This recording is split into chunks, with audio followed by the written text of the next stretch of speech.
Time? Cool. We're going well. Negative emotions. I'm going to kind of go through this pretty quick so I can get to tribalism more.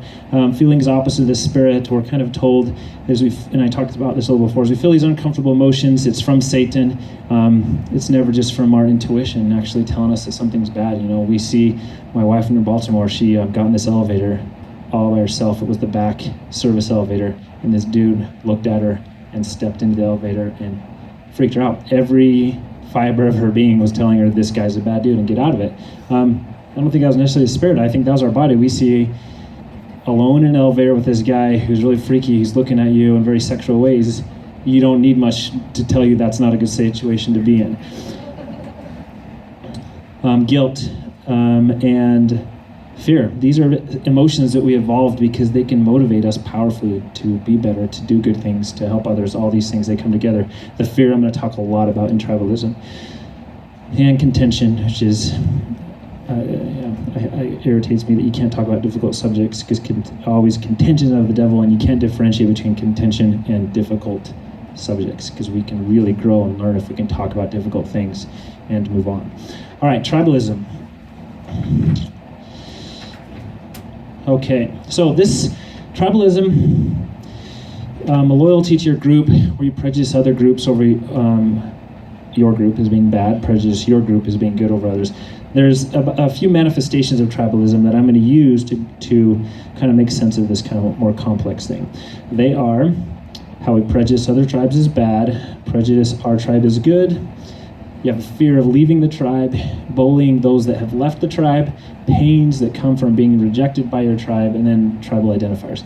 I'm going to talk about each of these as I've done before, the format where I talk about how it evolved, how it is in non-Mormons and Mormons. I'm going to talk about each of these things in there, so it'll be subsets of that. So first off, I'm going to combine how it evolved and examples of it in Mormons today. Basically, tribalism is ultra-sociality. It actually exists in a lot of insects, and there's like 5 species that have done this. The one interesting thing, like compared to bees and stuff, is that I didn't read anything that stuck out to me. Is I think we're the only ultra-sociality group where we get to kind of pick our status and move around. We aren't born into a worker bee where our genes make us a worker bee, that's all we want to do. We have more flexibility, more plasticity in that way, which is kind of amazing, and I'm very happy about that. Okay, prejudices other tribes. This is conflicting. I'm going to skip this over. The research I did, it seems like in our pre-agricultural society, we actually weren't that tribal and hating other tribes. There's a lot of intermixing going on sexually and stuff like that. It kind of is a result of our agricultural society and having possession. This is my farm, putting up fences, all that type of stuff. So I'm going to skip that since that's a little more controversial. Prejudicing your tribe is good. Stanford study, this is kind of funny. So there were some sociologists, social theorists at Stanford that conducted a study where they had 2 groups of students and they put them into these 2 clubs. They just randomly assigned and made one club easy to get into but fun, one group really hard to get into, and all they did was sit around. It was kind of boring. And then they had them just go on to see how long they'd stay in the club. The club that was easy to get into but fun didn't last as long. The club that was really hard to get into, and they had the pride of having this hard club to get into, even though it sucked to be in, they didn't do anything enjoyable. They didn't get the free pizza, which college students loved, they were given to the other group. They stayed in that, and it lasted a lot longer. It kept going. So the harder your group is to get into, the more difficult it is to leave.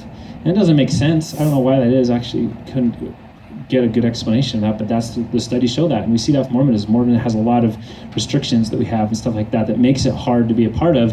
But ironically, the churches that have the least amount of requirements are the ones that have the hardest time keeping their members today, and the ones that are the more strict and rigid are keeping them. It just pulls us in.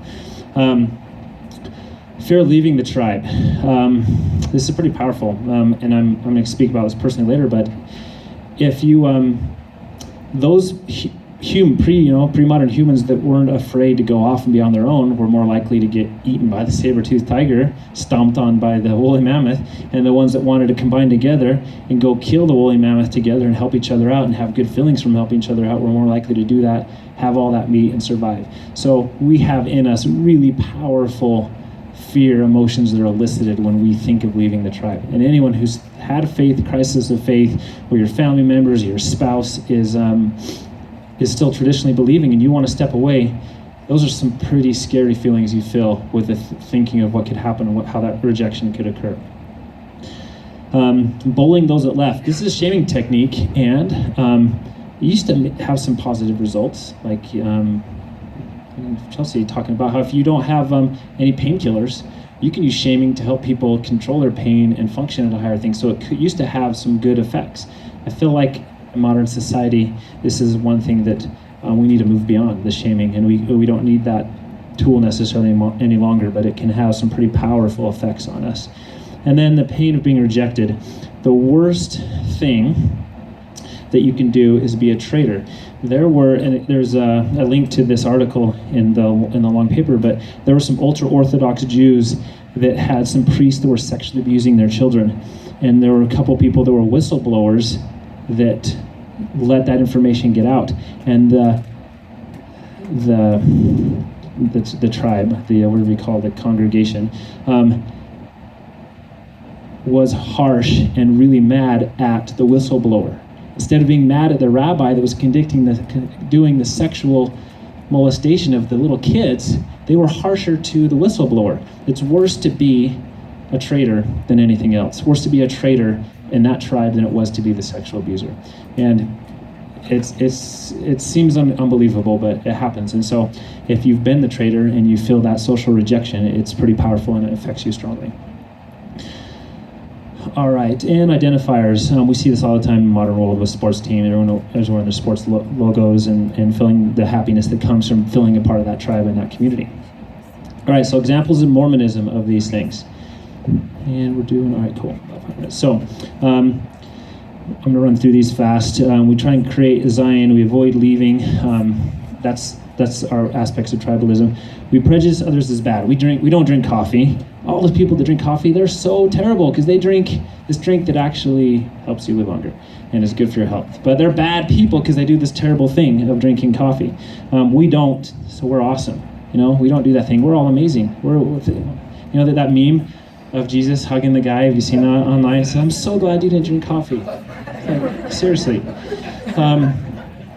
Fear of leaving the tribe. That's, to me, getting excommunicated was actually vindicating for me. And when I got excommunicated for sharing my doubts, which I shared to try and help other people that were suffering. So I felt like I was being Christ-like. And I asked myself, what would Jesus do? Even though don't really believe in the Jesus that you get in Mormonism, I like that idea and I keep that in my life. By trying to help others and be Christ-like, the church that I felt like was not Christ's church rejected me for being Christ-like, and that was a very big stamp of approval for me. So that felt good to get, and I carried it as a badge of honor, actually. And as Lindsay Hanson Park said, if you've been excommunicated, you're actually more Mormon, because that's kind of what Mormons do. So I'm more Mormon than all of you that haven't been excommunicated. But that made me forget where I was going, sorry. It is, I don't remember. It'll come to me in a bit. The pain is, the traumatic, that's what it was. Getting excommunicated wasn't that bad. Feeling the rejection from the tribe has been worse than I thought it would be. And not so much because it has been so overwhelmingly overpowering, as it just drags on. And even though I know I made a good decision, I feel very good about my decision.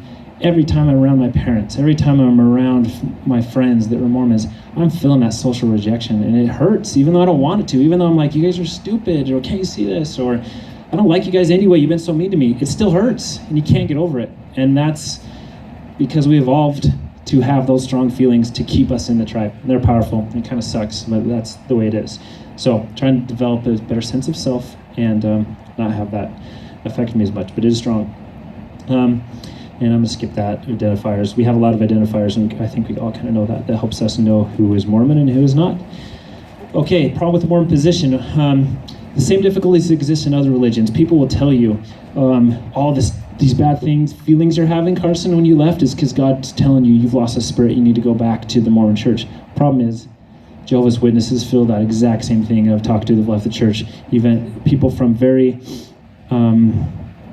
don't like to use a cultish word, but the more cultish the religion can be, the high demand it can be, the harder that is, the more you feel those feelings. So unless God wants us all to stay in whatever religion we grew up in, he's not it's not telling you to go back to the Mormon church unless he doesn't care what church you're in, as long as you stay in a church, and he's making us all feel that in whatever religion we're in. Awesome thing about social media in today is it's making a difference. Coming to Sunstone last year, was powerful for my wife. She was on the fence. She was actually kind of scared to come because all those bad people at Sunstone, those evil ex-Mormons. But she came and saw all these awesome people, and we went to a few parties and saw these amazing people that were just so kind and good, and it was like, holy cow, there's actually, ex-Mormons are good people. And it made it so that she could feel better about herself and move on. I think we're hitting a critical mass. Everybody pretty much knows someone who's left the church now. And a lot of them are good people that don't fit the stereotype they may have had. And that gives them confidence. One, it pressures them to rethink the conclusions they had previously, but it makes it feel more comfortable to move on. To even if you stay in Mormonism, which can be awesome, and you can help try and make change, make a bigger tent, all that, if you can feel more comfortable being that vocal voice because you know other good people are doing the same thing. And social media is helping that critical mass get hit and be aware of others. All right, confirmation bias. I'm going to go through this quick as well. What I'm going to probably do here is actually read this. All right, so just go Google confirmation biases and look into them all, and you can see how they play so powerful into us.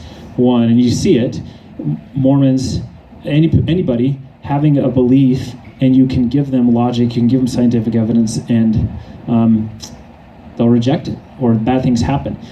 The blind spot, bias blind spot. You see yourself as less biased than others. We all do that. Choice supportive bias. You remember your choices as better than they really were. Anchoring. You rely too heavily or anchor on one trait or piece of information. You had this one experience where you felt the Spirit this one time. Even though you'll have a million things that show you the church may not be true, you can't let go of that one because you anchor on that so powerfully. Especially if it felt more real than real, like we talked about. Empathy gap. Underestimate the power of feeling and making your decisions, thinking it was more based in facts than emotion when it was actually the other way around. Irrational escalation. Justifying increased investment because you are already invested, despite more evidence suggesting the investment is bad. My wife's best, one of her friends did that, walked up to that cliff, saw how scary it would be to leave, and went back while she watched. Basically, my wife tumbled down and go through all the torture that process can happen. It can be scary to walk away, and it's almost easier. It feels emotionally easier to stay, even if we think it's a bad decision, than to move on and let go. All right. Cognitive dissonance. We all probably have heard about that. I'm going to skip over how it evolved. That gets a little complex. But basically, it allowed us to stick to our plans and go forward with it. I'm going to get to my conclusions here real quick. There's a bunch of studies where they had people getting in line to bet on horses. They would ask randomly before they put their bets down how confident they were in their horse would win. And then they'd ask random people after they put their bet. The people, significantly, if they'd put their bet down, their confidence shot up versus 2 seconds before when they hadn't put their money in. You make that decision, and it's a good decision. It's the right one, even if it's not. It feels that way too.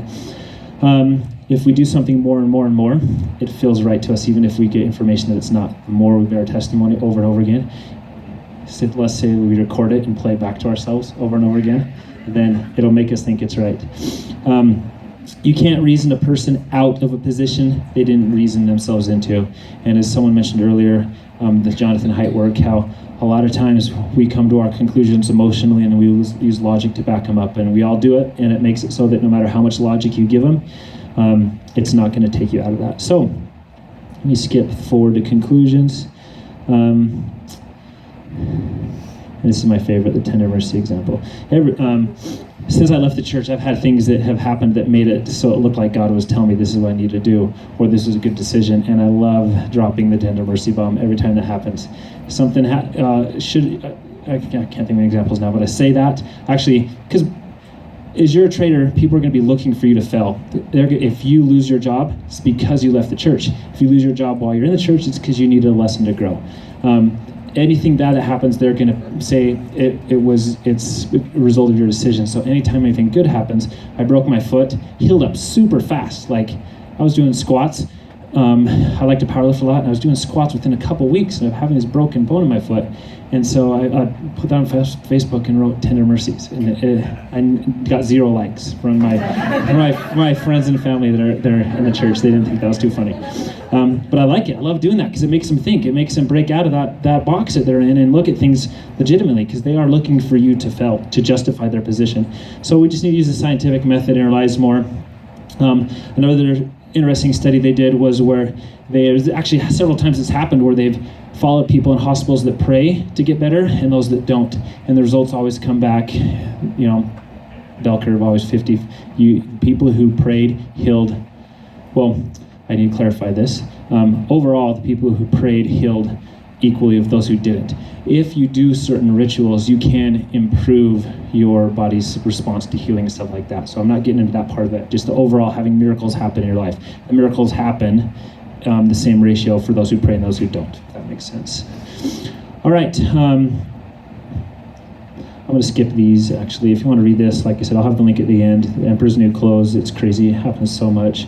It's changing because of social media. Let me skip through it. Emotional connection. I want to say this really irritates me when people say disciplinary counselors are where they feel the spirit the strongest. To me, they don't have significant, like my dad, he just doesn't have a lot of significant emotional connections with people. So if he goes in and someone opens up and is authentic and tells their story and confesses all their sin, bam, they have a strong emotional connection with that person.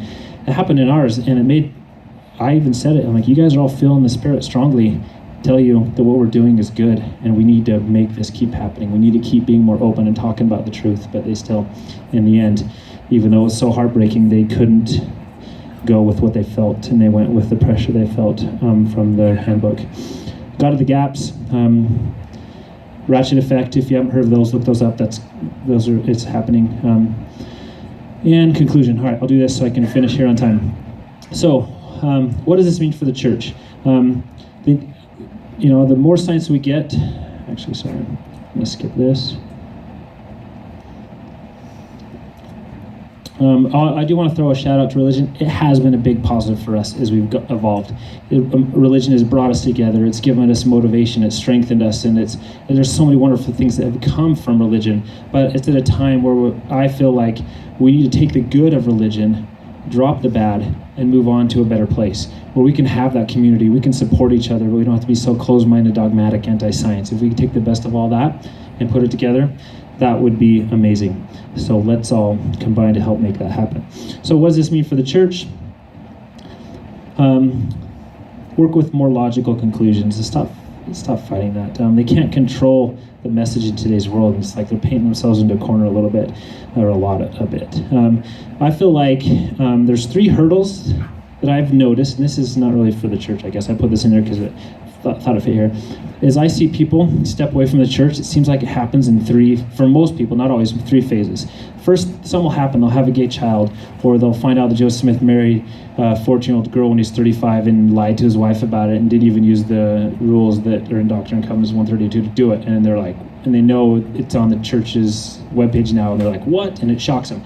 The first step will be they'll realize the doctrine and the brethren aren't perfect, and that will kind of crack that testimony. But they'll say, I want to stay in the church because I've had these spiritual experiences that tell me that, yeah, this is God's church, but it's just imperfect people. And then they'll eventually kind of reframe those spiritual experiences, kind of like what we've gone through today, and like, well, I don't believe that was God giving me a testimony that this is the true church, but this community, I want to stay a part of it. And eventually, unfortunately, the part that I'm bothered the most with is that becomes too toxic. That's what happened to me. My wife told me, stop going to Sunday school, Carson. You get pissed off the rest of the day. Just go to McDonald's and get a drink. And so I'd go and then come back for elders quorum and have an awesome time. I love my elders quorum. It was good.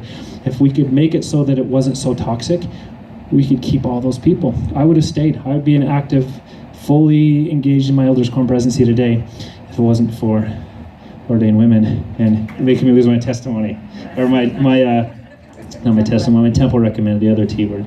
Thank you. And this is not for you guys, but like if anyone wants to throw a rebuttal to this, the rebuttal I'd ask for is, why do everyone in other religions feel these same things. If they leave, why do they feel the same things? Don't pick apart anything else. Just focus on that. If anyone wants to go against what I've said, please rebut that before anything else. What does this mean for you? If you leave, keep all that good of Mormonism and the good of religion and help other people. Be Christ-like. Reach out to those. Be empathetic and loving. Drop the bad. Don't justify 35-year-old men marrying 14-year-old girls behind their wives' back. You can drop that, move on, keep the good, and it's a lot better place. Be happy by focusing on the documentary Happy. Amazing. Watch it. It's on Netflix, or at least used to be if you haven't. 3 things that bring us happiness: social connections, service, and personal growth. We focus on those things. If I read a Brene Brown book for a half hour, I get more out of it that makes my life better than I did out of a month of reading the scriptures over and over again that I've already read 50 times. It's so nice to be able to do that. Build those social connections, do service, and help yourself grow. Be nice to yourself and others. It's a long, hard process.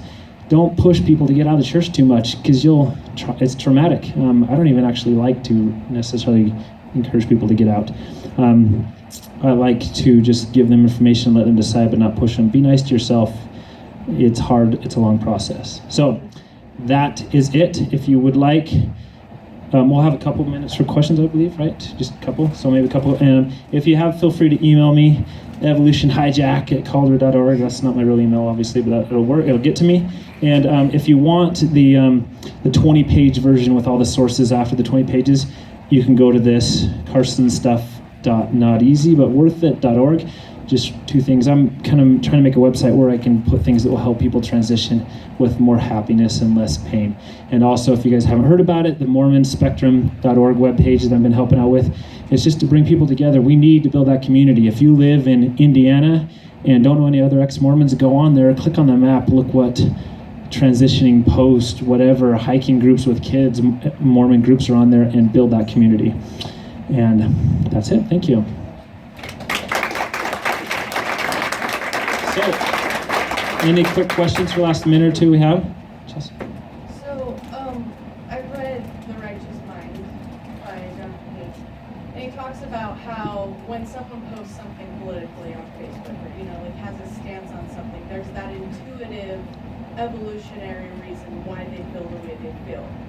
And he talks about how you should notice that, if someone's posting about they're either loyal, they value sanctity. Some people think that purity is being authentic, and other people think purity is keeping your spirit clean from bad things. So it's different for different people.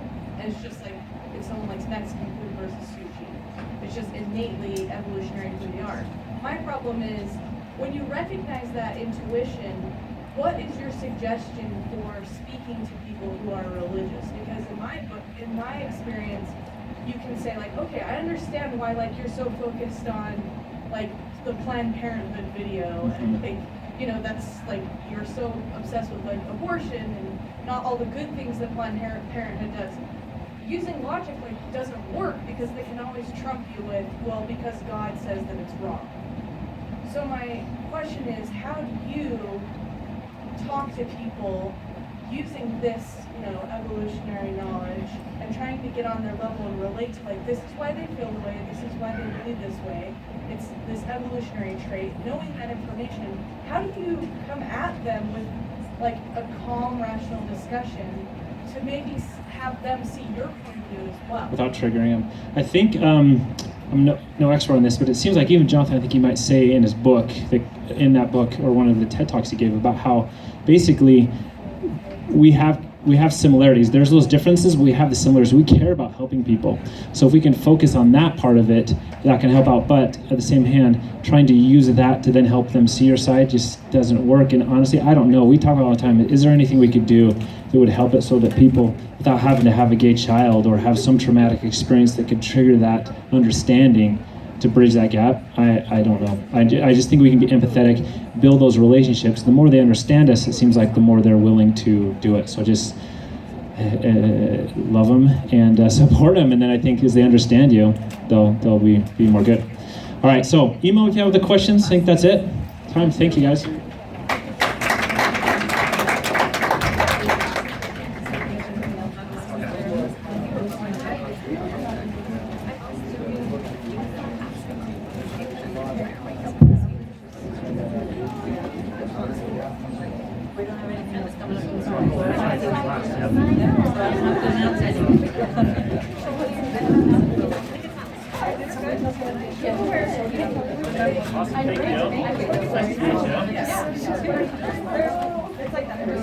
Thanks, you guys. Thank you.